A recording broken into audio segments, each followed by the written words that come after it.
민주당은 윤석열 정부의 인사 원칙에 대한 이해도 없이 함부로 비판하지 말고 스스로를 돌아보라.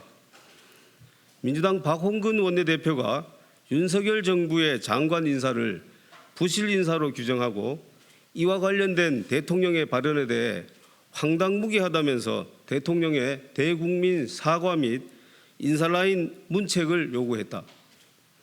윤석열 정부는 문재인 정부의 인사 대참사를 반복하지 않기 위해 능력과 전문성을 기준으로 공정한 인사를 하고자 심혈을 기울여 왔으나 그 과정에서 일부 국민 눈높이에 맞지 않는 후보가 있었던 것도 사실이다. 그렇다면 문재인 정부의 장관 인사는 과연 어떠했나? 윤석열 대통령의 대국민 사과를 요구할 만큼 민주당은 문재인 정부의 장관 인사에 대해 자신이 있다는 것인가? 문재인 전 대통령은 대선 후보 시절부터 인사 5대 원칙에 기반한 인사를 공약하면서 이 중 하나라도 위반할 경우 고위공직자로 등용하지 않겠다고 공언한 바 있다. 그러나 언론에 따르면 문재인 정부 1기 내각 인사에서 인사청문회 대상인 국무총리와 장관급 인사 22명 중 총 16명이 5대 원칙 중 하나 이상에서 논란이 되었고 상당수 후보자는 이에 대해 직접 사과했다.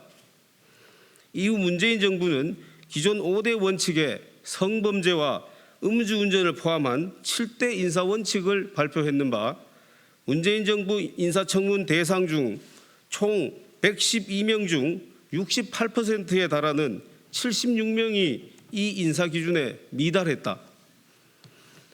이렇듯 본인이 국민들께 직접 약속한 5대, 7대 인사 원칙을 거의 지키지 않았음에도 문 전 대통령은 사과 한마디 하지 않았다.